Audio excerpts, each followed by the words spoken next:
Max, I've been working on this for ages and I'm just going to put a video together and show you what I've got so far. It's taken me forever. So these are the visuals of what I want creating. I haven't been able to do them all, but I should be able to show you everything that I want today. So if you went to the website, icted.co.uk, and you clicked on plans, it'd come up with this. You've got an intro, sign up, iPro and WePro. Basically, if you're an intro user, you can only access certain parts of the site. For me, this is the biggest thing. This is why there's two big reasons I need you or I need a programmer. One, I want to make it so that if you sign up here for a free account, you can only access certain parts of the website. And certain parts of the website might be pages or they might be downloads. If you sign up as an iPro, you can access everything. But you have to pay £50 via PayPal or another payment service that you might know of. If you access WePro, again, you can sign up, pay via PayPal or another service, whatever, and you can access everything. So there's a big need for me to have a programmer that can build the site in such a way that I can restrict access to certain content and to certain pages, unless you're a subscribed user. Now, I've been reading on PayPal's website and supposedly that can be quite difficult, but I don't know if that's where I need your help. So I've already built the site in a way that I can restrict pages, so depending on what type of account you've got, you can only see certain pages, but I need that to then be kind of triggered via the payment service. So those accounts that you set up are based on whether you've paid for it or not. You get what I mean? So the interface will look like this.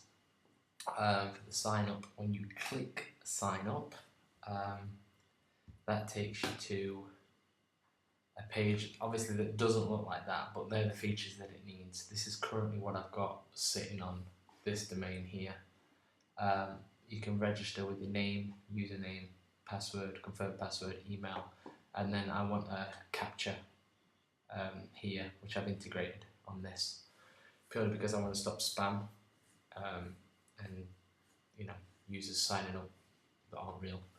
So this actually works again, and I can send you the code for this, but it all needs to be built into obviously the PayPal area as well that I haven't built. This interface will look like this, so it'll have this bottom bar here, but obviously you'll have all these features. If you have already registered, I obviously need these features where you can log in. Oh, I forgot to say, on the sign up process, again, if you want to test this by going to this domain, you'll see that once you've signed up, it'll ask you to authenticate your sign up, because it'll send you an email with a hyperlink that you click on, and then it authenticates your login. So I want that to still happen. So even when you pay through PayPal, I want it to be able to authenticate your account with an email. So back to, let's imagine that you've already created an account. You can log in here with the username and password. However, if you're on the home page, it will look like this. So it looks slightly different look, depending on what pages you're on. The home page, purely like this. None of that grey bar at the bottom. Other pages will look like this. You can see the home, tour and plans buttons aren't available here at the minute. That's purely because I haven't put them on. There will be apps be able to access them there.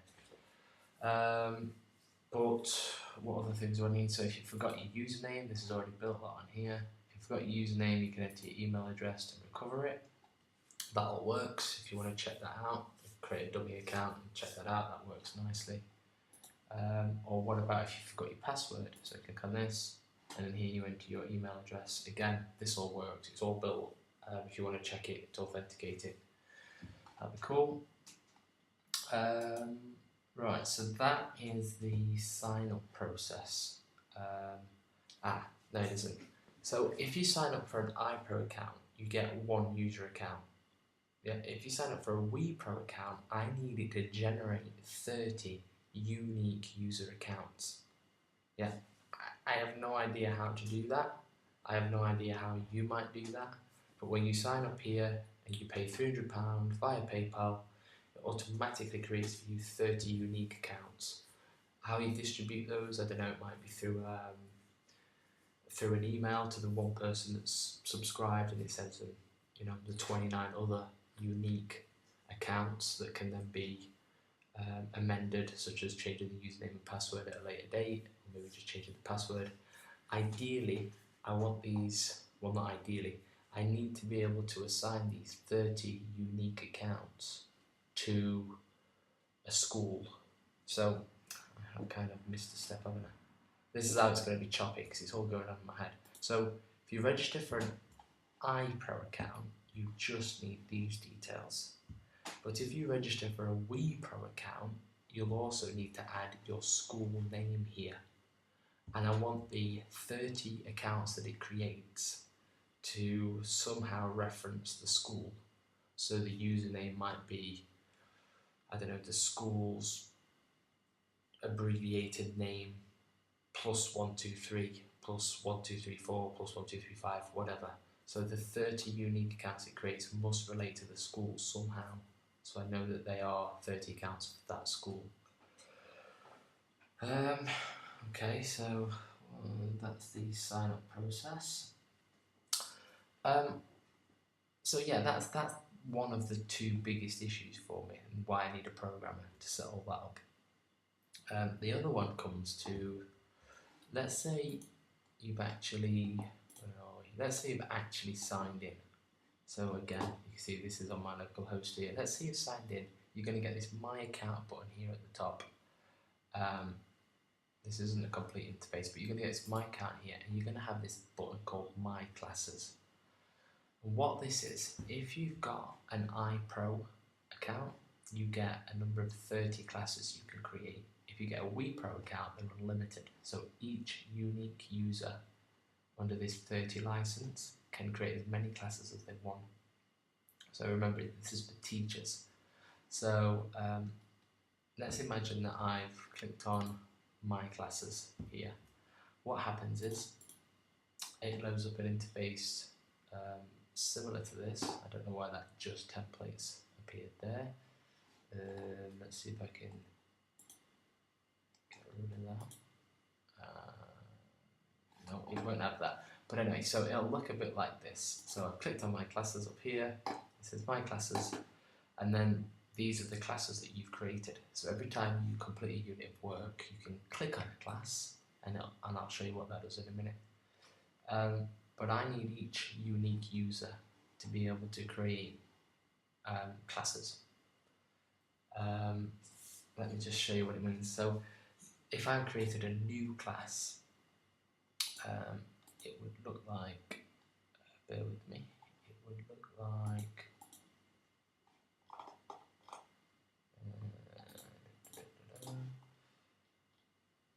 there we go. If I clicked on create a new class in that previous window, this window, there we go, I've got rid of that now. So if I click on new class, it takes me to this screen where I type in my class name, so that would be like me typing in 6MB. I type in my class name. Here I add my class list, so these are all the children in that class. Now again, I don't know how to do this apart from the fact I've been on some websites where you upload a .csv file and it just populates that class with all the kids' names. So I'd like that feature where you click choose, upload a CSV, it populates that class with the students in that class.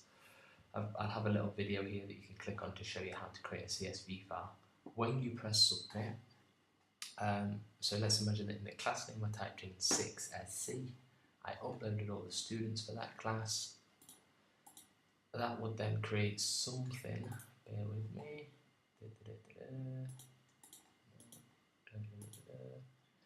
that would then create something like this. So I've created a new class, 6SC.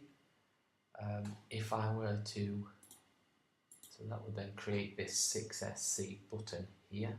If I were to click on that, it would take me to this, where I've got a class populated with names that I've uploaded from a CSV file. I then want to be able to add a unit. So this class has completed one of the units of work. So to add a unit, I would click on this new unit button, and it would take me to this screen.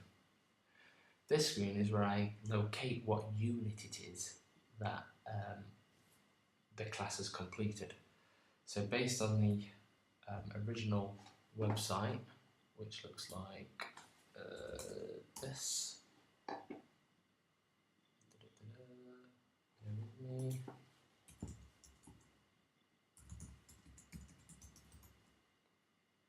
Remember the password here. Yeah. So what you would do here to choose the unit that you want to assign to that class so you can mark the work, you're just following the path that is currently here on this website. So to choose your school, so primary. So in here would be a drop down list that says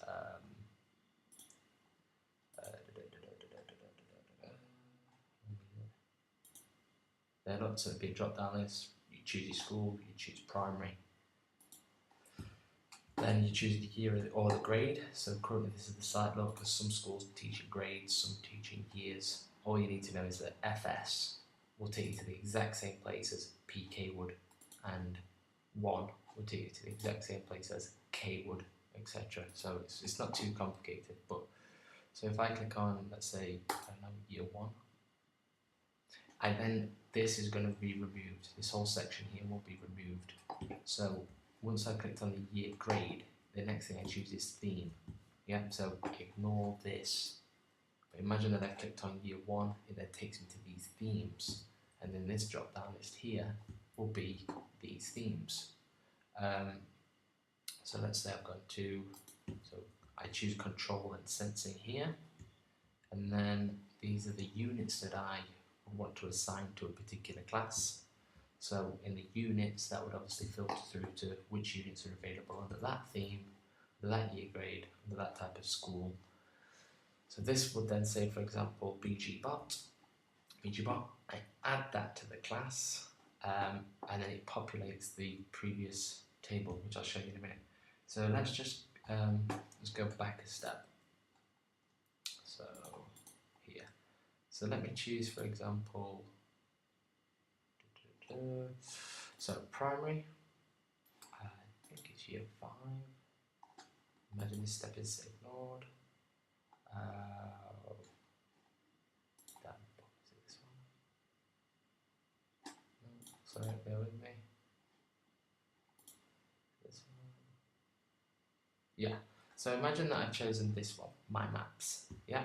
So that was, where are we? So I've chosen my maps.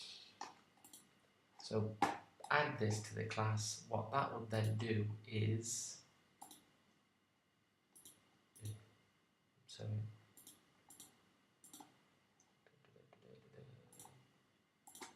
let's imagine I've added other ones here. Oh, not the units, not the levels, like that. So let's imagine that I've added 3 new units to this class. So now my maps, which I've chosen here, look, yep, and I've done that by routing through this process, yep, and it's then added it to here. So I add all the units to this class. What I then need to do is I then need to be able to say, right, well, now I've added these units to the class, I need to mark this class for that unit.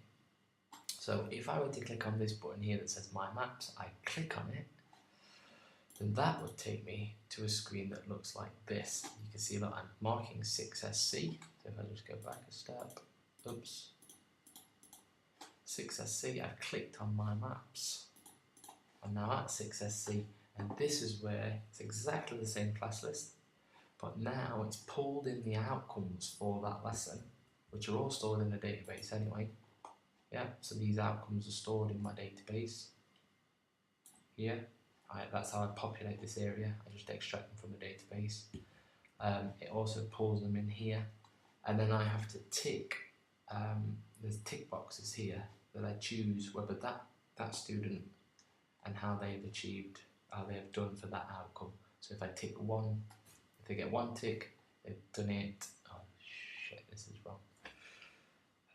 Bear with me, let me just edit this. There you go. So if I choose 1 tick from here, they have achieved this outcome reasonably. Have a reasonable understanding of this outcome. 3 ticks this, 2 ticks, etc., etc. And then what it does is a very simple point system. So 3 ticks is worth 3 points, 2 ticks is worth 2 points, 1 tick is worth 1 point. So obviously there's always 5 outcomes for every unit. So the maximum that you could possibly get is 15 points. But you don't give points for teaching. You have to put that into levels. So you would have 3A, and then above that you would have 4C, 4B, 4A, and the higher they get, the better they are. So a 5C is better than a 4A, but a 5B is better than a 5C, and a 5A is better than a 5B.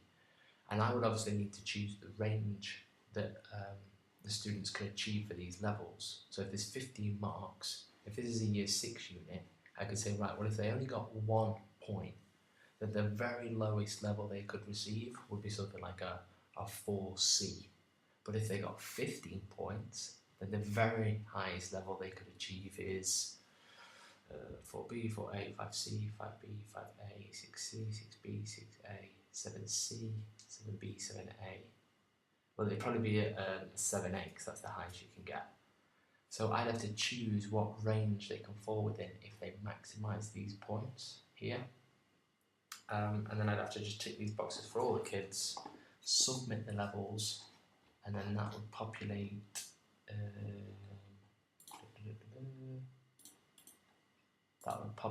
this. So it would then look like that. Yeah.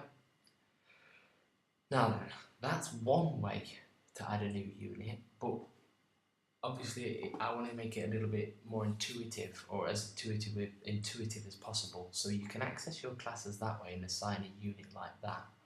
But obviously the way that you navigate the website, if you're teaching a unit, is you follow this path and then you find the unit you want, and then wouldn't it be good if I just had a button here where I can click on it and then assign that to a particular class. So for example, let's say I've navigated my way to this unit of work. Yep. Instead of having to go up here, my classes, and then go through all the drop down boxes to assign it to a new unit like this, if I can just add to my class here, click on that and then choose which class I want to assign this unit to. So when I click this, I know it pops up using a light box or something like that with all my classes, and I can just click the class that I want to assign this unit to, and then that automatically populates here and has added it as a class, so I can then click on that unit and go and mark it. One little feature that I have missed out is this. I say little feature. On the existing website here, I have built a search feature where I can search for keywords, hit go, and it'll find all the units with that keyword. Now the way this works is that in my database, the back end to this, I have a keywords field for each unit, and I have to populate that with all the keywords. I don't mind doing that, but what I'd also like it to do is be able to search all the fields rather than just the keywords field. And I'd also like it to do, I wrote a script years ago, I'm talking about 10 years ago, that when you ran this search, it actually categorised your search by its relevance. So if there was a 100% match for the word scratch, it would say, right, this one at the top is 100% match to that. But let's say there was a unit called match and not scratch, it would rank that lower to 20% the match of what you typed in as the keyword. The problem I've got here is, let's say if you type in year 1, I don't even know if this works, let's just check. Yeah, so I've typed in year 1 in all the key units where it's year 1, but because I typed in the keywords year 1, it's also pulled up the ones that are grade 1. Now that's not good. because this has brought up units for grade 1 and year 1. Now if I go back to the home and show you the difference between grades and years, so it's pulled up the results for year 1. If I go to grades, it's pulled up these as well, everything that's come under that bracket. That's bad because grade 1 is actually year 2. So I need the search facility to be a lot better than it currently is as well. Talk about search. So yeah, that's pretty much a lot of what I wanted to do. As you can see, well, I don't know how you're looking at it, but I see it's quite complex. I know all the data's there. What's frustrating is, apart from the classes, all the data's there. You just got to pull it in, and it's pulling it in the right place. I know that, and it's writing the scripts to do it. One other thing that is, I mentioned briefly, is that in order for me to create a class, a unit of work, it's an absolute nightmare. I log into the back end, so I go to localhost, I go to phpMyAdmin, I go in here. If I go and open up my database, which is, let's say, this one, this is just a test, I go to lessons, and I have all of this to fill in for each lesson. And then I have to go, and each lesson has loads of resources, so then I have to go to resources, and I have to fill in all of this, and then each lesson has videos, so in here I have to go to all of this, and I literally go in here manually and do it all. What I started building about a month ago was an interface just like this, which allows me to add all of that through a form. This actually does work. I can populate the table, the lesson, which one is it? Yeah, the lessons. I can populate this lessons table by filling in this form, which is pretty cool because I managed to, I can upload an image, choose a file, upload that image, and it'll put it into this field, which I'm pretty proud of. But then linking the two tables is really frustrating. So once I've uploaded a lesson, I then had to create another form where I pulled in the lesson ID from the last lesson, and put that there, so that I can then write a script that when I add these resources, it automatically puts the resources in for the last lesson. And here I get the title, I can choose a file. Although this choose a file thing wasn't too cool, because currently, when I upload a file, I upload the actual path to the file. Yeah, so yeah, this is the path to the file. I short URL it, and then I put the path to the file in there, which is a nightmare. I'd rather be able to actually upload the file, and the file actually sits inside the file structure. Do you know what I mean? So when I click on choose a file, I actually upload that file, and it sits into the database rather than just be a pointing reference to it. Yeah, adding videos as well. I want to be able to make it so that I can actually add the videos to a form as well, and just build an interface whereby I haven't got to go in here and add it all. A lot of work, I know. Yeah, I'm assuming that once you've watched this, you'll be like, whoa, this is a lot bigger than previously thought. So if you need to, I don't know, refine your proposal bid, then please let me know. Without a doubt, I won't lie to you, I have a budget in mind. I put that budget on Elance, between $500 and $1,000. That is my budget. The lower end of that is actually more closer to my budget than the upper end. So yeah, let me know if you're interested. Yeah, let me know if you're interested. Cheers. Or still interested.